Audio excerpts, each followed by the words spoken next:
Hello, माझं नाव अक्षय खोब्रागडे आहे. आज आम्ही आंबेडकर कॉलेजकडनं नरखेड तालुक्यामधील पिंपळगाव या गावात आलेलो होतो. इथे आम्ही सगळ्या जणांना हे सांगितलं की कायदा काय राहते, कायद्याबद्दल आपण काय जाणून घेऊ शकतो आणि कायद्याचा आपण कसा वापर करू शकतो. हेच सांगितलं गेलं की फक्त अन्याय नाही होऊ द्यायचा आपल्यावर, बस. आणि या गावातलं आहे सगळं ठीक आहे, सुशिक्षित लोक आहे, पण तरी गरज आहे आम्हाला असं वाटते, म्हणून आम्ही रोबवली आहे, बस हे सांगायचं. So today I am going to visit two villages. One village is Pimpadgaon and second is I don't know the second name. So being a part of social change, this is my second legal aid camp. So in the legal aid camp we all know that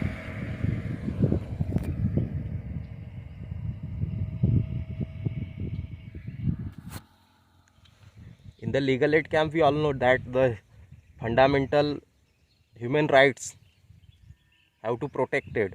So justice for all, that concept is given by basic human rights. So supporting that, the legal aid camp held by every college to aware of people to have a minimum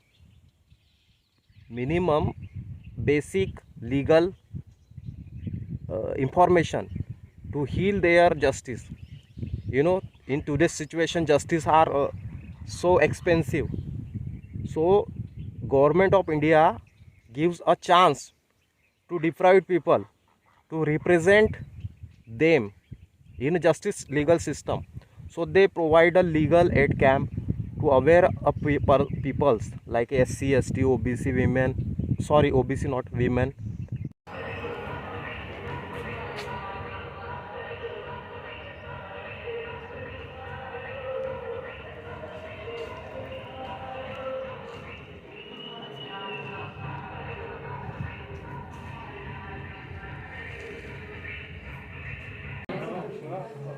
ओम अस्तोमा सद्गमय, तमसोमा ज्योतिर्गमय, मृत्युर्मा अमृतगमय, ज्याचे अर्थ वाईटांकडून चांगल्याकडे, अंधाराकडून प्रकाशाकडे आणि मरणशीलतेतून अमरत्वाकडे नेणार असो व कुशल नेतृत्व असणारे असो असे आहे.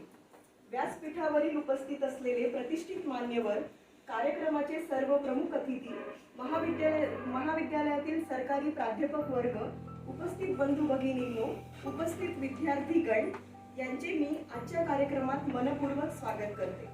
डॉक्टर आंबेडकर कॉलेज दीक्षाभूमी नागपूर विधी विभाग विधी कायदेविषयक केंद्राच्या माध्यमातून मोफत कायदेविषयक जागरूकता शिबिर राबविण्यात येत आहे.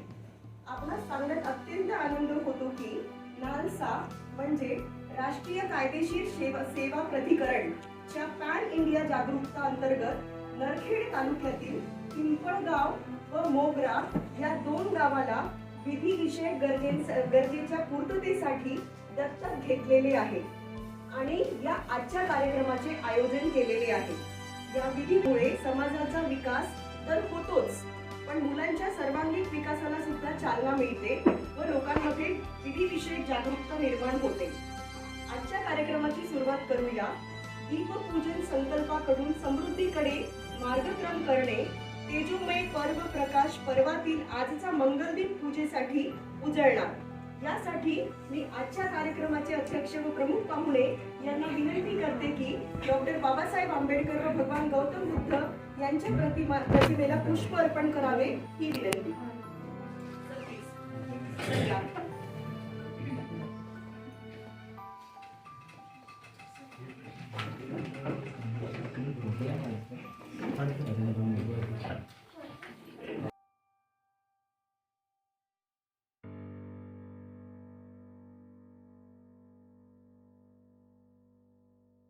पिंपळगाव वखाजी, राऊत सर ग्रामसेवक,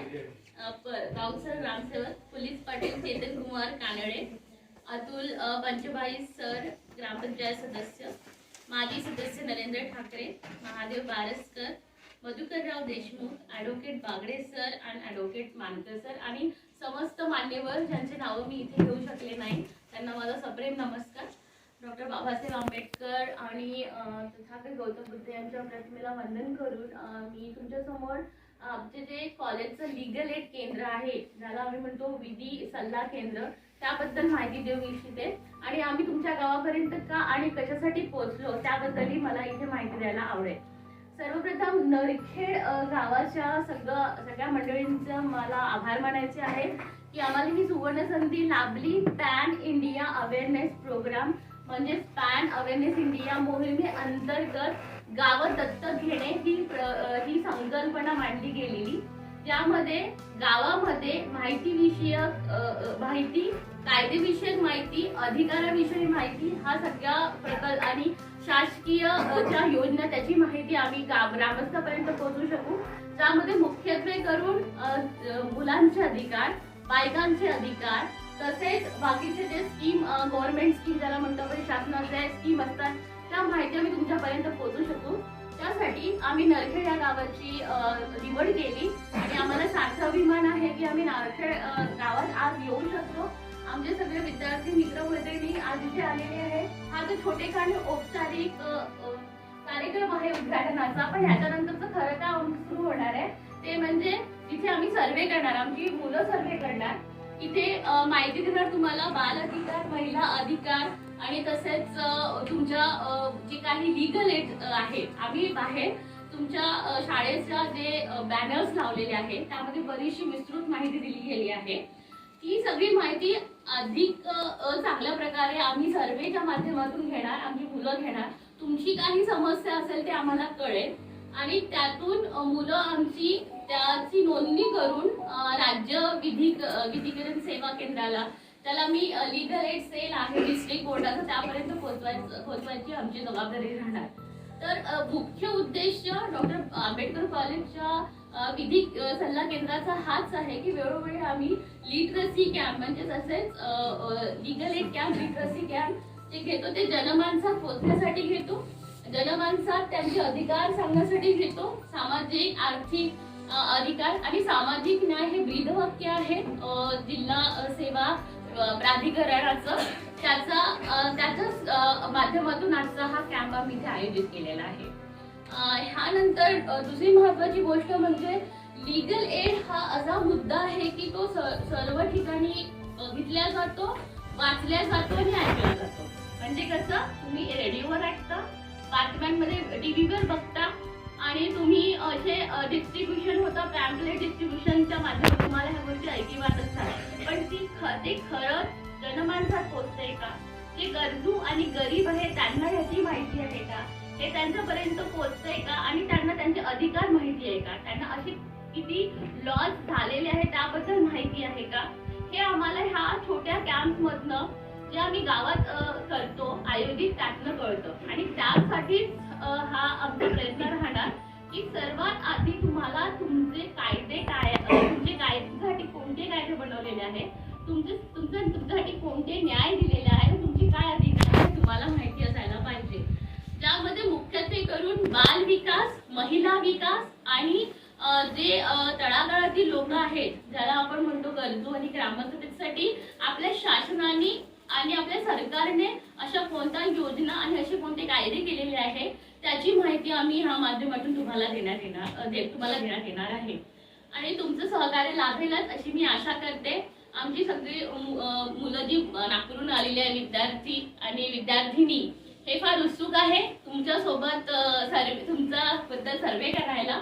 तुम्ही तुमचे अधिकार जी तुम्हाला माहिती नाही त्याची त्यांना तुम्ही माहिती देऊ शकता आणि ह्या सगळ्या उपक्रमांतर्गत आमचं हेच एक उद्दिष्ट राहील की छोटा का होईना पण आमचा असा प्रयत्न राहील की आम्ही काही लोकांपर्यंत ही माहिती पोहोचू शकलो, त्यांना कायदेविषयक ज्ञान देऊ शकलो आणि त्यांना कायदेविषयक अधिकारांची त्यांना जाणीव करून देऊ शकलो. एवढं बोलून मी तुम्हाला धन्यवाद म्हणते. सर्वप्रथम मी डॉक्टर बाबासाहेब आंबेडकर व भगवान बुद्ध यांच्या पावन स्मृतीस विनम्र अभिवादन करतो. प्रत्येक संज्ञान व्यक्तीला कायद्याचे परिपूर्ण ज्ञान असते असं मी म्हणत नाही, तर कायदा म्हणतो. याचा अर्थ असा की माझी वयाची 18 वर्षे जर पूर्ण झाली म्हणजेच मला राज्यघटनेतर्फे जे काही कायदे आहेत, नियम आहेत हे सर्व माहीत आहे. मला एकही नियम माहीत नाही, कोणती कलम कशाची आहे हे पण माहीत नाही. पण माझ्या हातून जर काही गुन्हा घडला आणि मला पोलिसांनी पकडलं आणि नंतर उद्या जर मला वकिलासमोर उभं राहावं लागलं, त्यावेळेस मी त्यांना असं म्हणू शकत नाही का सर मला ही गोष्ट माहीत नव्हती, हा कायदा मला माहीत नव्हता, हे आपण म्हणू शकत. या गोष्टीची जाणीव होण्याकरिताच हे मोफत सल्ला शिबिराचं आयोजन आपल्या या ठिकाणी केलेलं आहे. मित्रांनो, आज मी जरी ग्रामसेवक असलो तरी एक दिवस मी या ठिकाणी बसलो तर या विद्यार्थ्याच्या जागी आहे आणि ह्या विद्यार्थ्यामधूनच आज मी ग्रामसेवक होणार. म्हणजे मी बालक होतो, परंतु आपल्या इथं बाल हक्क, बालकांचे जे हक्क आहेत हे बऱ्याचशा लोकांना माहीत नव्हतं. तर या बालकांना सुद्धा हक्क देण्याची जरूरत आहे, कारण या बालकामधूनच उद्या एक जण हा ग्रामसेवक म्हणून गावात नोकरीवर लागणार. याची दखल मित्रांनो जागतिक पातळीवर जागतिक संघटनेनं घेतली आणि UN म्हणजे युनायटेड नेशन, या युनायटेड नेशनने आज जशी आपण सभा भरवली तशीच एक सभा त्या ठिकाणी आयोजित केली आणि त्या सभेमध्ये जगातील जेवढे काही देश आहेत त्यांचे एक 2 प्रतिनिधी त्या ठिकाणी आमंत्रित केले आणि त्या ठिकाणी बालकांना हक्क देणे हे किती महत्त्वाचं आहे हे समजावून सांगितलं. आपल्या भारतातर्फे सुद्धा 1 ते 2 जण त्या सभेसाठी उपस्थित राहिले होते आणि त्यातूनच मित्रांनो 2005 हा बाल हक्क कायदा अस्तित्वात आला. आपण ज्यावेळेस हॉटेलमध्ये चहा पिण्यासाठी किंवा नाश्ता करण्यासाठी जात होतो त्या ठिकाणी बोर्ड लागलेला असायचा, आमच्या इथे कोणीही बाल कामगार हा कामावर नाही. ही संकल्पनाच या बाल हक्क कायद्याद्वारे अस्तित्वात आली होती. आज या ठिकाणी मुलं आहेत आणि ह्या मुली सुद्धा आहेत. भाऊबीजेच्या दिवशी आपल्याला बहिणीची आठवण येते, रक्षाबंधनाच्या दिवशी बहिणीला भावाची आठवण येते. म्हणजे मुलं आणि मुली या समान आहेत. परंतु आपल्या देशाची लोकसंख्या ही झपाट्याने वाढत आहे, परंतु यामध्ये मुलांचा जन्मदर हा वाढतो आहे, परंतु मुलीचा जन्मदर मात्र हा कमी होतो आहे. हे सरकारच्या लक्षात आलं आणि याच्यासाठी बेटी बचाव आणि बेटी पढाव हा कार्यक्रम शासनाने हाती घेतला. मित्रांनो, आपल्या देशाला केसेस झाले पाहिजे अशी शासनाची संकल्पना नाहीये, तर कोणत्याही बेकसूर माणसावर जुलूम नाही झाला पाहिजे किंवा ज्यांनी अन्याय केला नाही आहे त्याला शिक्षा झाली नाही पाहिजे, याच्यासाठीच हा वकिलांचा जन्म झालेला आहे. कारण बाबासाहेबांनी सांगितलं आहे की अन्याय करणाऱ्यापेक्षा अन्याय सहन करणारा अधिक गुन्हेगार असतो आणि यासाठी या वकील मित्रांची आणि या मैत्रिणींची या ठिकाणी निर्मिती झाली. एवढे बोलून मी माझे शब्द संपवतो. तुझं नाव काय? तुला काय बनायचं? म्हणजे तू बरोबर नेता बनशील. गौरी तुला काय बनायचं? आमच्यासारखं नाही बनायचं. पोलीस म्हटली तू तर. पोलीस. बरं, ठीक काय आहे. बनायचंय गं गौरी अच्छा, तुला? मी तुम्हाला सांगते. तुम्हाला हा, तुला माहितीये का तुझ्या घरी फोन वगैरे आहे? हा आहे ना. आहे तुझ्याकडे? तुम्हाला माहितीये तुझं वय किती आहे? काढण्याबद्दल माहिती आहे. 12. तुझं? कोणी असं सीटी तुझं? मारली आपल्याकडे बघून. तुला माहितीये जेव्हा तुम्ही सगळी लोक 18 वर्षाची व्हाल ना, 18, तेव्हा ना तुम्हाला सरकारकडून 1 लाख रुपये भेटेल. काकांनी किती? काकांनी 1 लाख. पहा तिला किती खुशी झाली. 1 लाख भेटेल ना. तर ना तुम्ही सगळे लोक इथे ग्रामपंचायत भरते ना तुमच्या एरियात, तर तिकडे जाऊन तुम्ही 18 वर्षाची, तुम्ही जेव्हा 17 वर्षाची व्हाल ना तेव्हा चाललं जायचं. आपण रजिस्टर करून घ्यायचं. म्हणजे तुम्ही जेव्हा 18 वर्षाचे व्हाल प्रत्येकी तुमच्या सगळ्यांच्या अकाउंटमध्ये 1-1 लाख रुपये येऊन जाईल. तुझ्या आईचं बँक अकाउंट आहे तुमच्याकडे आहे, तर सगळ्याची इन्फॉर्मेशन हे घरी गेल्यावर ना आईला सांगशील. ठीक आहे? मी पॉम्पलेट देते. साक्षी पॉम्पलेट पास करते. तिकडे या. हे बघ, एकट्यांना हे घरी जाऊन देशील ना आईला सांगशील. समजतं ना. म्हणजे तुम्हाला माहिती तुला मिळेल. ठीक आहे? आणि तू आता शाळेत जाते ना, तुम्ही सगळे शाळेत जाता. कोणत्या स्टँडर्डला आहे तू? तर हे तू? सगळं नाही झालं तू? पाहिजे. या करता हे हा, सगळ्या गोष्टी. तर तुम्ही शाळेत फीज काही पैसे भरता शिकायला ते तुम्हाला तुमचं जे पण काही शिक्षण आहे ना पुढचं ते फ्री आहे. तुम्हाला पैसे लागणार आहे का? तुम्हाला तुम्हाला कोणी पैसे मागितले द्यायचे नाही का? आवडलं. घरच्यांना सांगायचं की नाही, आम्हाला सांगितलं होतं की आमचं शिक्षण मोफत आहे करून. ठीक आहे? मी काय म्हणते तर तुम्ही कुठे वगैरे जाता, तुम्हाला माहिती आहे ना की तुम्ही म्हणजे मुली आणि मुलांमध्ये डिफरन्स असतो, माहिती आहे तुम्हाला? तुम्हाला शिकवलं? आणि हा. तर तुमच्यावर आपले काही पार्ट्स असतात, ते इम्पॉर्टन्स असतात. त्याला त्याच्यावर कोणत्या पण मुलाला आपण टच नाही करू द्यायचं. ठीक आहे? कोणी पण टच केलं तर घरी जाऊन सांगायचं. कोणाला सांगायचं? आईला सांगायचं. ठीक आहे? कोणी पण तुमच्यावर काही पण कोणत्या पण मुलांनी जबरदस्ती केली, ठीक आहे, आपले काही पार्ट्स असतात त्याला नाही हात लावू शकत नाही. ठीक आहे? जर का कोणी लावले, घरी जाऊन सगळ्यात आधी आईला सांगायचं, भ्यायचं नाही. ठीक आहे?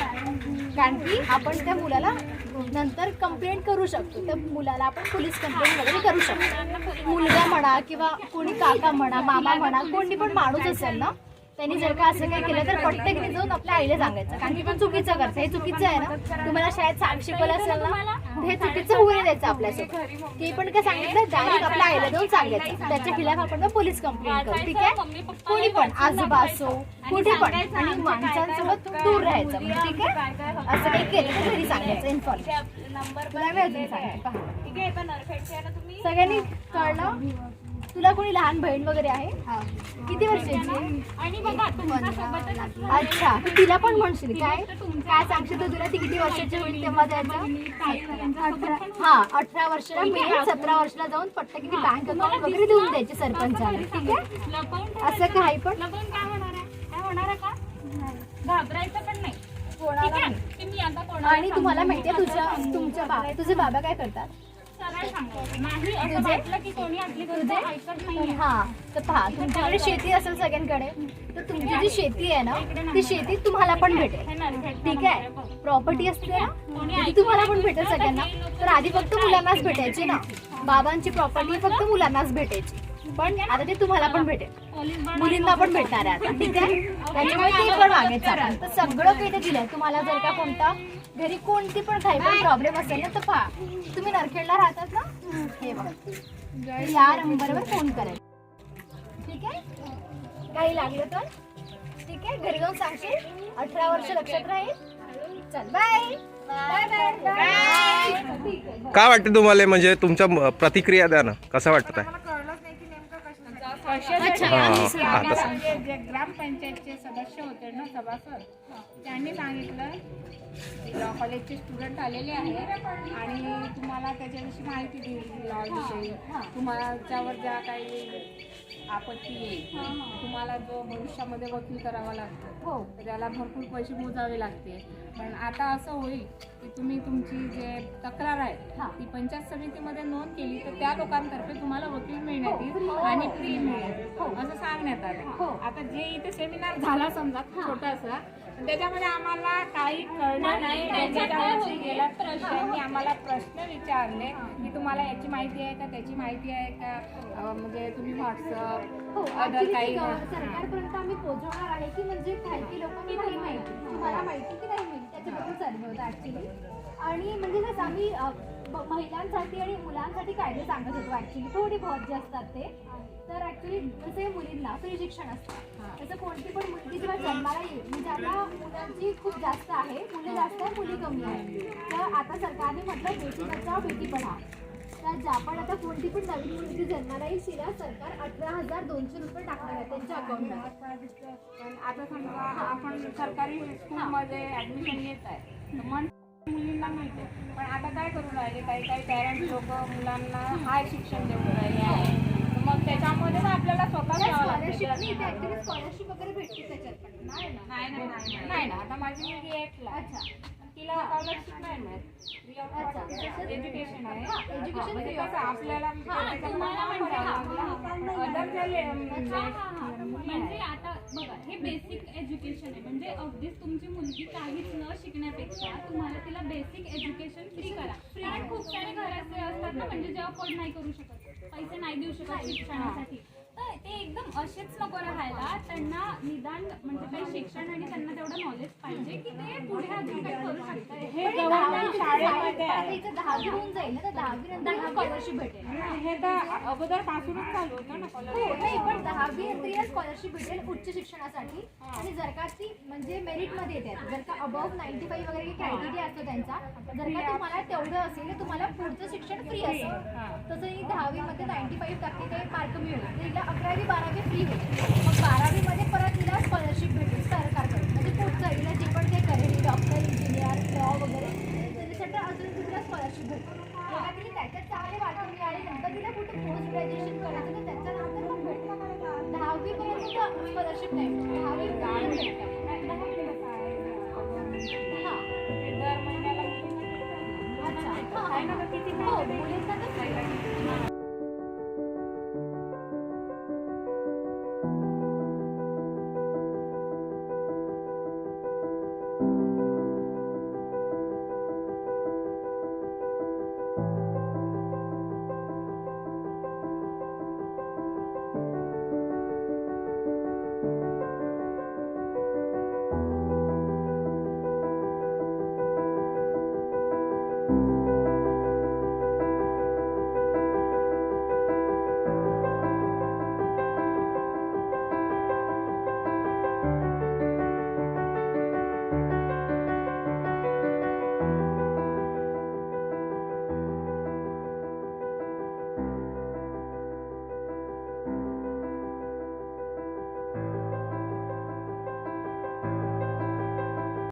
उपस्थित असलेले सगळे विद्यार्थी आणि या पिंपळगाव वखानी येथील सगळ्या मान्यवरांचा मी सर्वप्रथम आभार व्यक्त करतो. त्यांच्या वेळात वेळ काढून या कार्यक्रमात उपस्थित राहिले आणि या कार्यक्रमाची जे विशेष अतिथी आपल्याला लाभली, आपल्या ग्रामपंचायतचे सरपंच सौ छाया ठाकरे